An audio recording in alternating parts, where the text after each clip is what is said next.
Yo, what is going on, guys? Solve Scoob back with another episode of Scoob Reviews, and today we're going to be doing Years 2, my montage I made for Revered Ducky, and I'm going to be reviewing it with a special guest. Today we have Exile Nausea with us.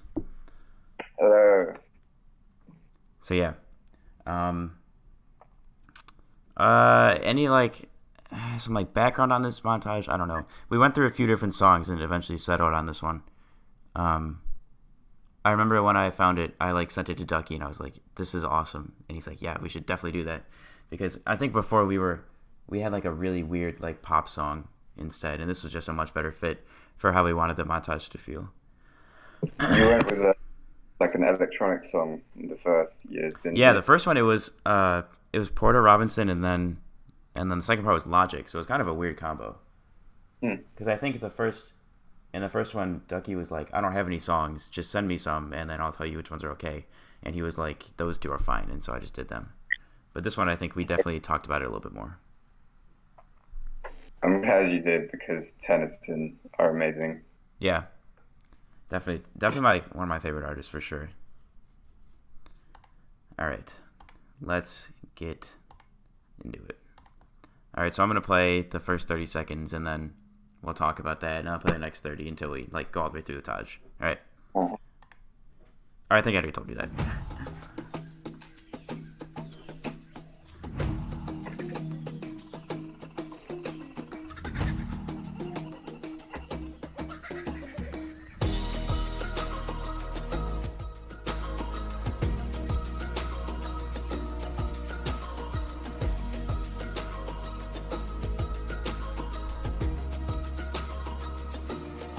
Okay.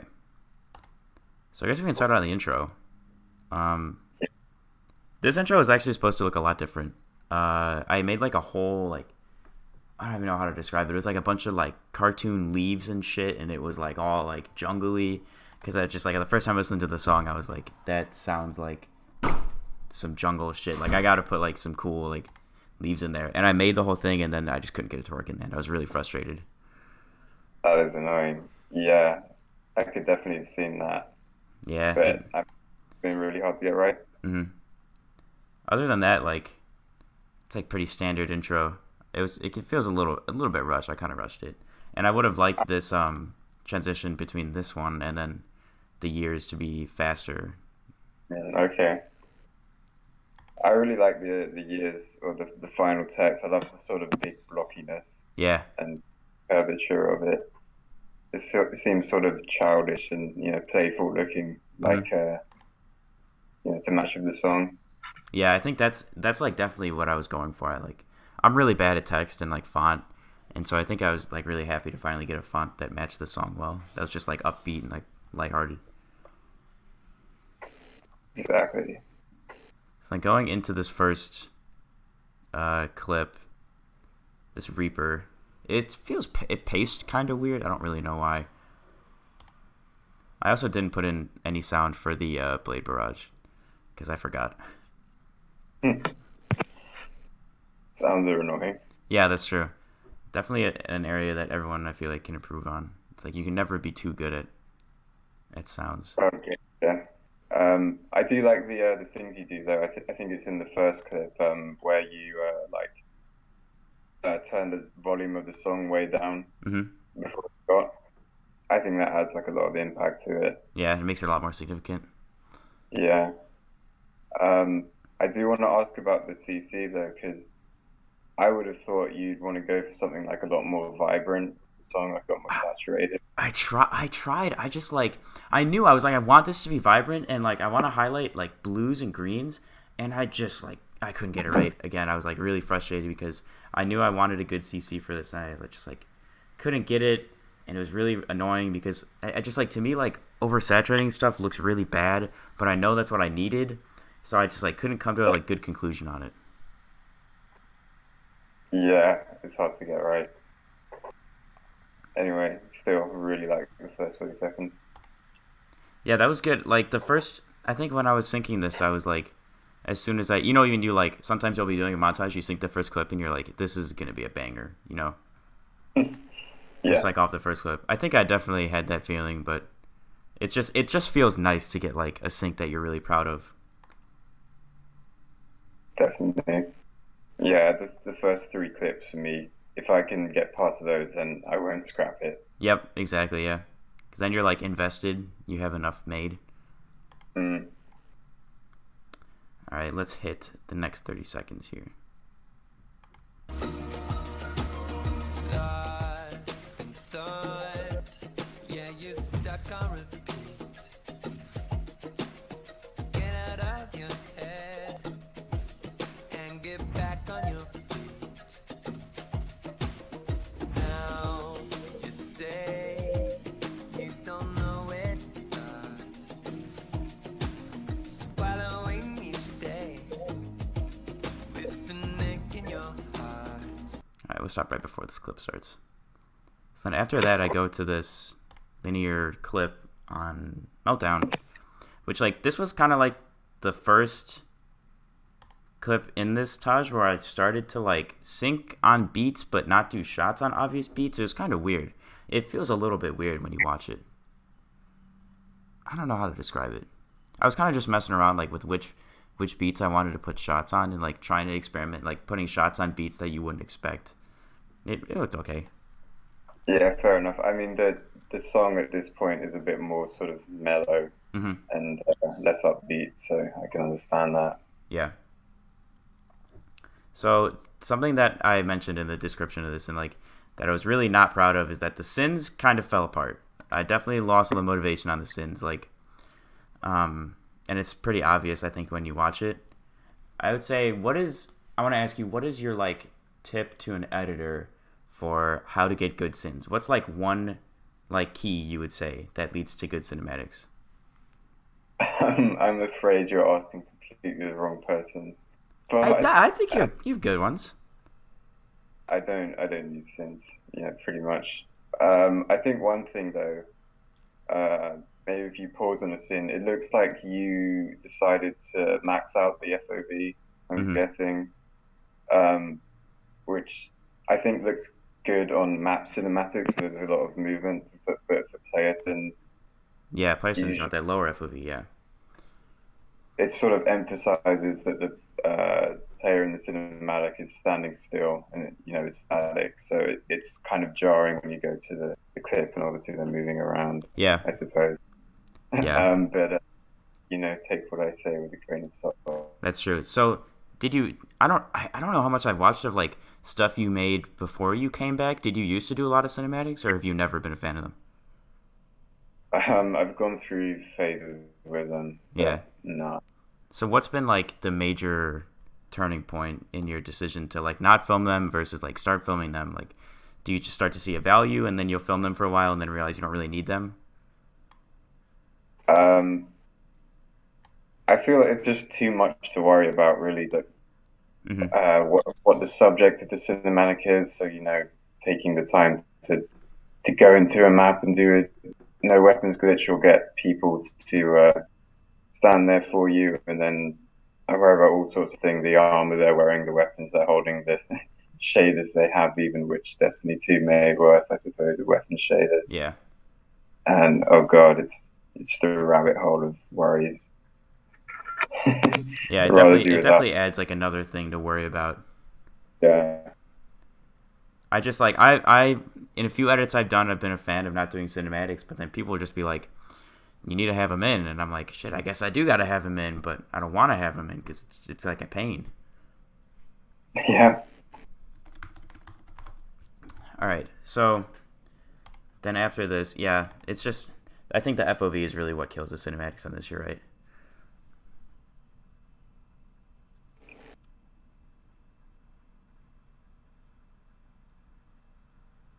Then we have this. Oh, I guess that's the next 30 seconds. All right, so we can play the next 30.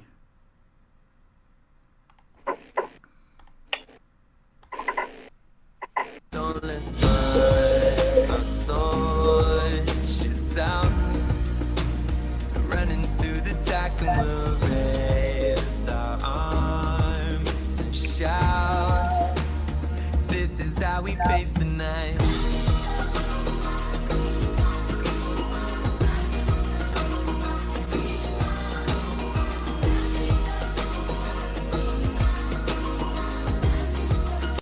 stop it there.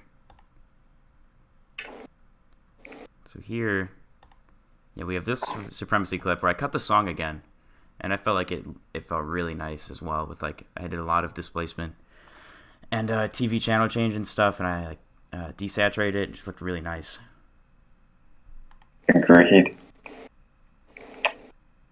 And also like something else I did, right, like here, sort of exaggerating that slide movement. I really like doing that. I talked with that about extensively, like with Waltz and how, like something, and also with I did another Scoob reviews with a COD editor, and like we were talking about how in Destiny there's so much like you have to play with in a clip. Like in COD it's 3-point syncing, it's like shot, cock, shot, but in Destiny it's like you have like a whole big canvas, whole bunch of different options. There's a lot more time between the kills. So. Yeah. Do you think like the fact that Destiny has more time between kills and like more to work with, do you think that makes it harder to edit, or is it just like different? I suppose I would say different, but I think I've grown to like it because in COD edits, I think you sort of get into a pattern because you know the kills, whatever they may be, like they're all 5-ons or quad heads or or really close to each other. Yeah, so it forces you to be more creative, and that way it forces you to be better. Mm-hmm. And it also allows for more like creative avenues as well, like more opportunities to be creative. Because COD kind of like pigeonholes you with like how everything happens so fast, and there's like a pattern you have to follow. But in Destiny, it's like you can really take it in your own direction, and like that's just like and like guys like AJ and stuff, like the way he edits is like a testament to just how many different ways you can edit Destiny. Yeah, it's definitely unique, and like it's interesting to see like COD editors transition over to Destiny and like see how they do with it, because like your first Destiny edit, I feel like if you coming from COD, like could be interesting because it's like a whole new territory. Yeah, I always love seeing COD editors do Destiny try. Here I have, or not here. Well, I skipped over it. The like face the night text. I think I originally wanted this to be motion tracked to the wall, like right next to the player. I think it just didn't work out. I didn't really want to film the cinematic for it because it looked weird. So I ended up just putting it there, and it was okay. And then this bow clip, I think, was originally, well, I think me and Ducky talked to Bert about it, and Bert wanted it to be opener. But me and Ducky were like, we like how like I edited the first opener, and so we went back and forth for a while about it. And I think we ended up just keeping the bow clip here, and I think it worked out fine. Yeah, I like the syncing on this too. I feel like you synced it to the vocals. Mm-hmm. So background. There's a lot of like lulls that I tried to play with, like exaggerating like the bow recoil and stuff. I really like doing that. All right, let's hit the next 30.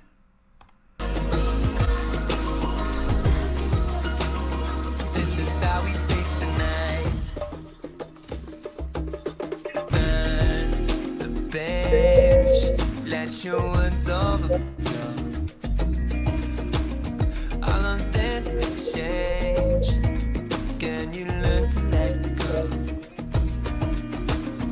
Now you say this is not what you planned. So much more gets lost.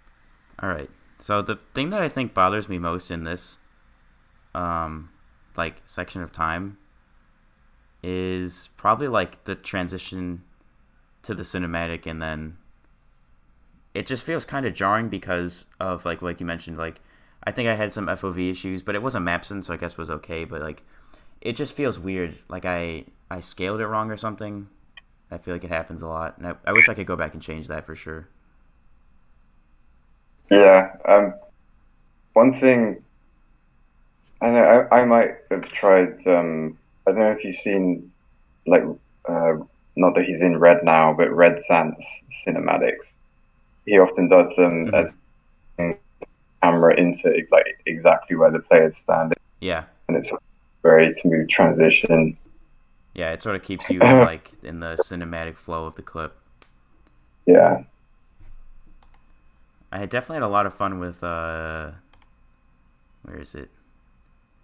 This scope effect here. I think I just kept adding on like shapes and stuff. It like originally started out as just like the scope, and then like I blurred the background, and then I added the squares, and then I added like the circle and added more squares. Just like turned into a whole thing at the end. It was cool. I think that's really, really cool. And it also on top of that, it ties back to the intro Yeah, and some of continuity. the effects throughout. So it sort of, adds like synergy with the Yeah, whole edit and improves the yeah. flow, I think.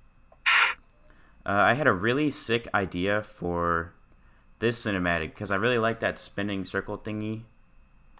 Mm. And I couldn't. I don't know. I just couldn't get it to look right because like I had to. What I wanted to do was I wanted it to be slow, and then like have the circle or like the gyrosphere thingy spin really fast. But then I would have to move my character really really slow when I was filming it, and I didn't have a lot of room to move in the actual like part of the map, so it looks a little wonky. That's definitely like something that I probably would take out. But right after that, we have this. I fucking love this. I don't know if you could call it a scope effect. This like door thingy. Yeah, I know Whatever what you the mean. maze. Yeah, that was. I made that and I was like, that's actually super sick.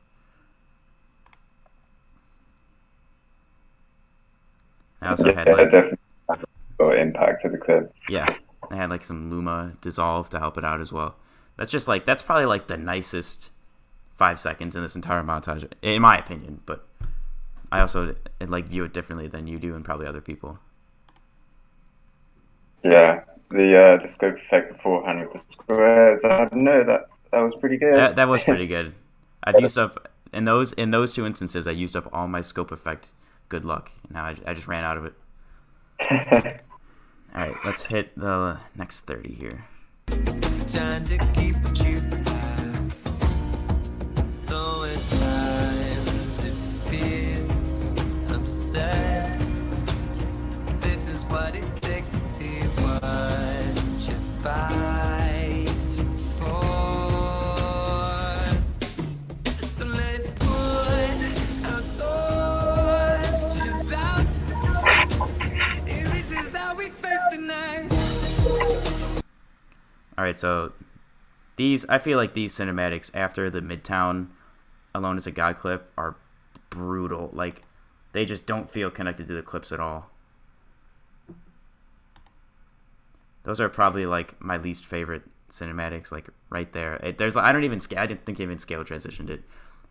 I don't know if I was just being lazy or if it didn't work, but it's like cinematics like those that make me wish I could just not film cinematics at all because they end up taking more away from the montage than adding. Yeah, pretty much. I mean, maybe they're like. Do you think that there's definitely a place for, like, how do I word this?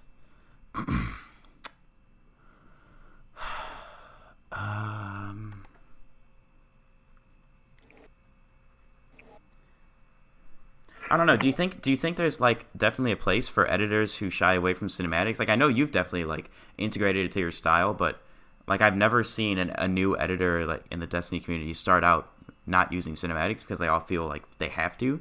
So do you think it'd be beneficial to the progression of an editor to not ever do cinematics, or do you think it's something that everybody should at least know how to do?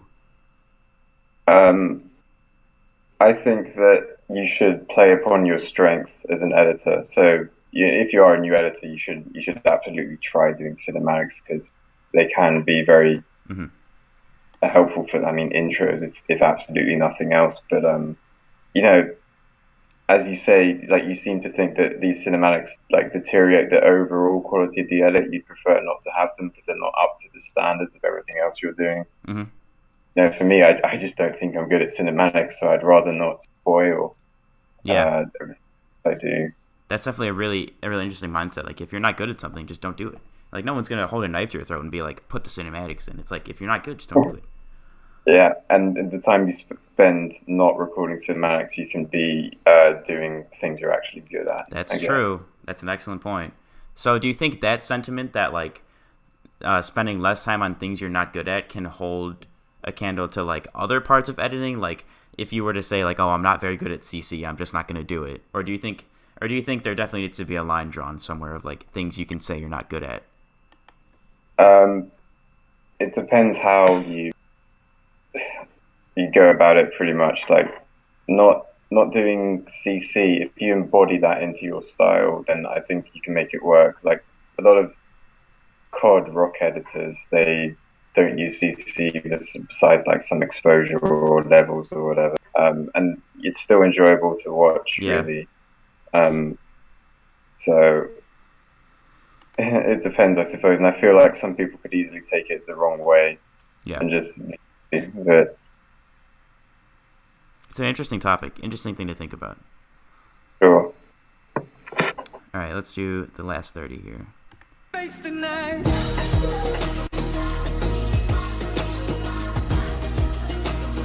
This is how we face the night.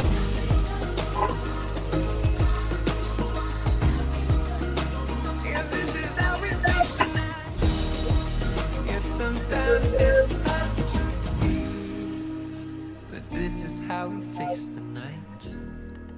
All right, so that's the whole Taj. I think I really like. This is probably like one of my favorite ways I've ever edited a closer, because it feels I've struck like a good balance between like forcing the sync and then like also letting it play to like emphasize the player movement and stuff. Yeah, yeah, I can see that. Just feels really nice, and it's an insane clip as well. Like a linear Reaper is pretty cool, for sure. Definitely, and by the end of this, I was like, I'm done filming cinematics. Like, I'm just gonna like play the clips and edit them how I want to. Well, it ended at the perfect time with the song. I don't know if you like moved the song around or anything, but Yeah, I yeah, think I did a little bit. There's like a part after the song that's like just like a bunch of beats and shit that I cut out, but like the main content of it ends there, so it was a good timing. So I guess yeah, that's the whole montage.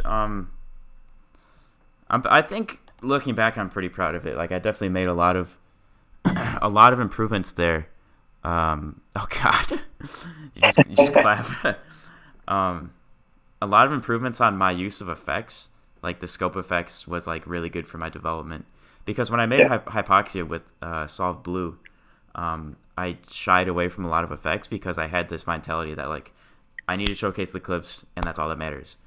And then that ended up like taking away from my effect game because I wanted to use them, but I just didn't think I should because it was not that type of montage. But like after doing this and like speaking with a bunch of editors, like I think I've sort of realized that it's about finding how much you can get away with, basically how much you can flex your editing.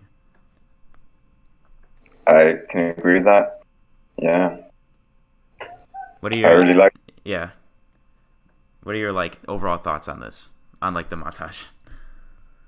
Um, Song is amazing. Yeah, As I said, think I got uh, lucky picking the song.